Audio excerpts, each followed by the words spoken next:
The Pittsburgh Steelers are dealing with a number of injuries, and today is an extremely important day to decide how this team is going to look in a crucial game against the New England Patriots.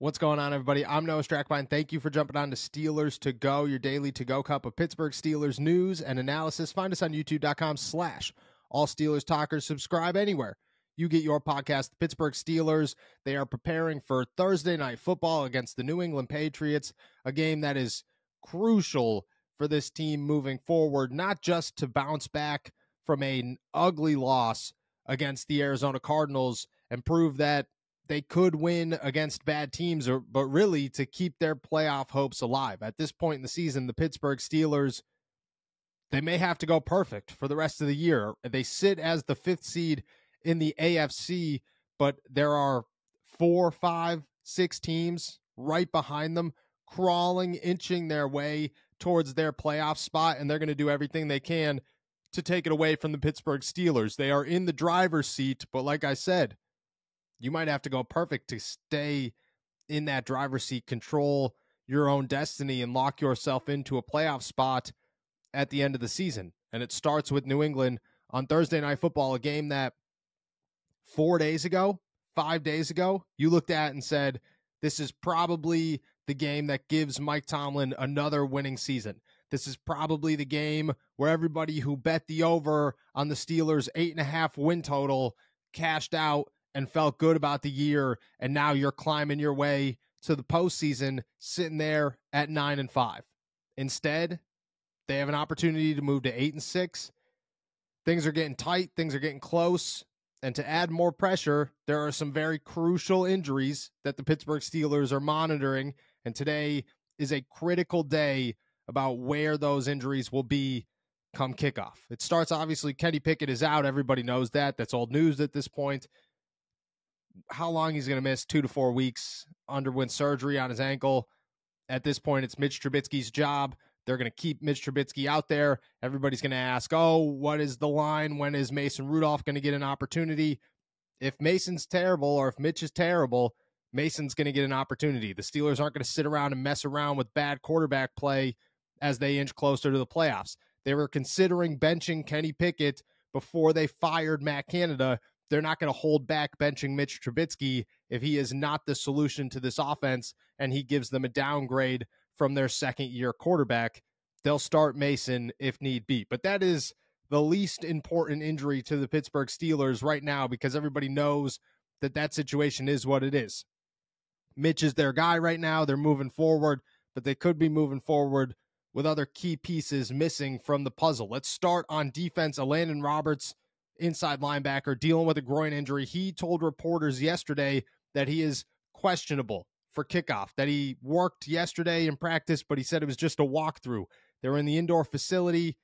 It wasn't anything crucial. It wasn't anything very big. A lot of guys in those situations just wear tennis shoes, and there's not a lot of running, and you're just kind of walking through, making sure that you understand what needs to be adjusted, what needs to be fixed, and where the Steelers or the team as a whole stand game plan wise, and you prepare that way. You sit down or you practice and you just get the, hey, this is what we're going to look like on the field on game day down.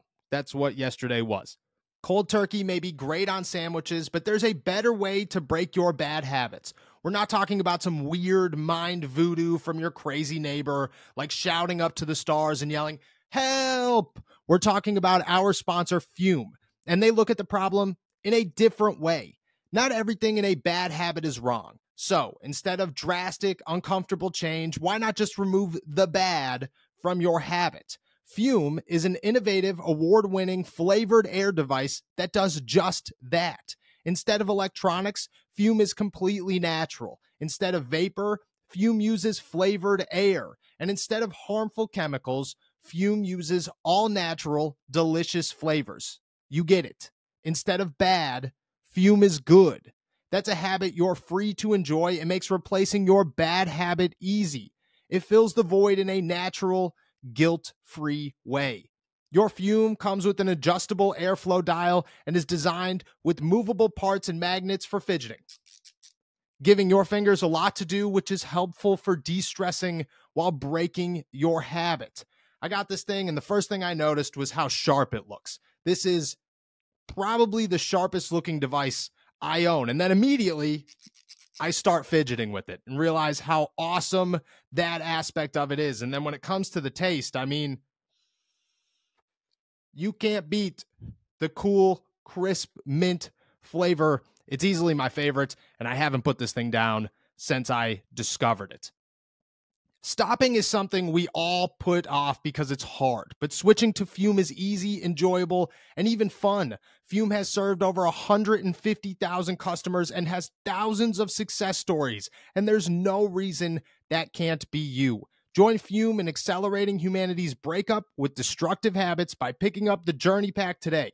Head to tryfume.com/allsteelerstalk or scan the QR code and use code allsteelerstalk to get 10% off when you get the Journey Pack today.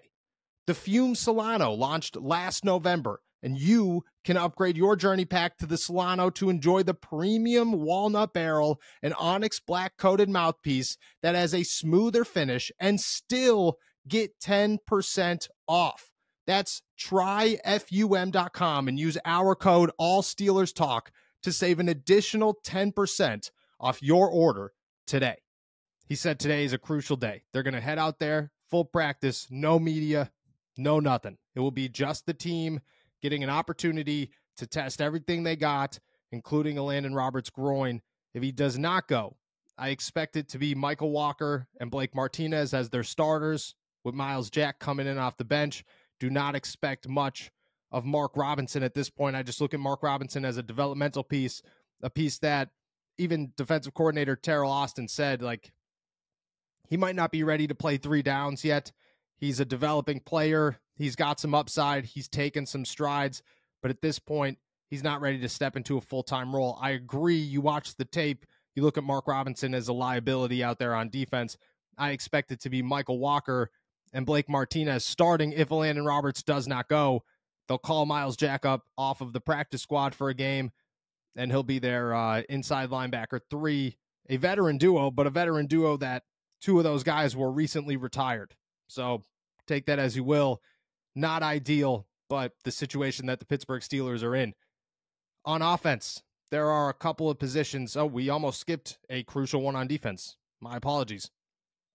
Rookie Keanu Benton, defensive tackle, dealing with an injury, has been limited the last 2 days.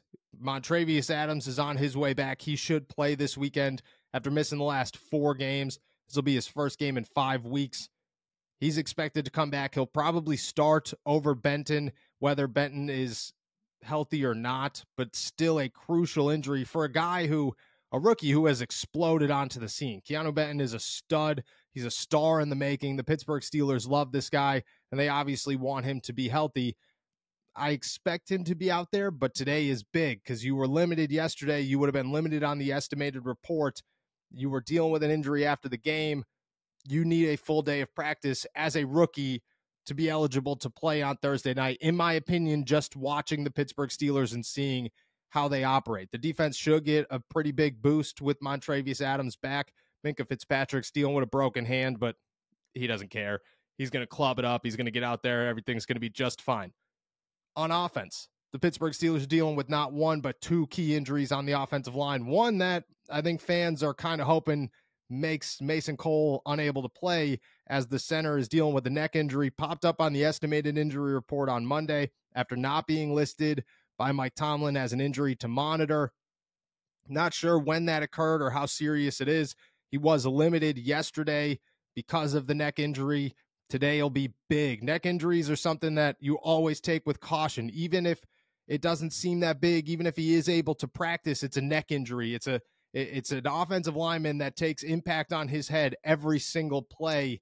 To deal with a neck injury is serious. It is certainly something that you have to keep an eye on. I wouldn't say it's 100% guarantee Mason Cole is going to play in week 14 against the New England Patriots. And if he does not, depending on Isaac Seumalo, it could be Spencer Anderson out there. It could be rookie Spencer Anderson playing center. Isaac Siamalu dealing with the shoulder injury. He was limited yesterday, which is huge news. But at the same time, again, it's a walkthrough, so you don't know how serious things are, how he could go once it comes to actually making impact. Today will be a crucial day. If neither of them can go, it will be Nate Herbig, most likely, starting at guard, with Spencer Anderson starting at center. They might flip-flop those two if they feel more comfortable with Nate Herbig playing center in a game over 7th-round rookie Spencer Anderson, but it could be a new offensive line against a New England defense that is very talented and very good at this time of the year and who has held strong in the last couple of weeks. Not great for the Pittsburgh Steelers. Today will be big. Those are two huge injuries. They're not small injuries. They're not injuries that are easy to overcome, especially for offensive linemen. Necks and shoulders take blows every single play with these guys. I wouldn't say it's a guarantee either of them are out there against the Patriots. And then there was the big shocker, the big surprising injury, and that was obviously Najee Harris dealing with a knee injury, popped up, did not participate yesterday, seemingly came out of nowhere. I'll tell you this, we talked to Najee Harris after practice. He didn't mention anything about a knee injury. He didn't mention anything about being unoptimistic or pessimistic about playing on Thursday night. Obviously, nobody asked him about it because we didn't know that there was a knee injury going on until later in the day. But that's where he stands. Right now, it's a do not practice. It is a knee injury, which is very concerning. And on a short week, not to practice, obviously something to monitor. If he doesn't go, it would be Jaylen Warren getting the start with Godwin Igwebuike as the backup and Anthony McFarland as the third. I would expect a very, very, very heavy Jaylen Warren day for the Pittsburgh Steelers against a New England defense that has done pretty well against the run this season.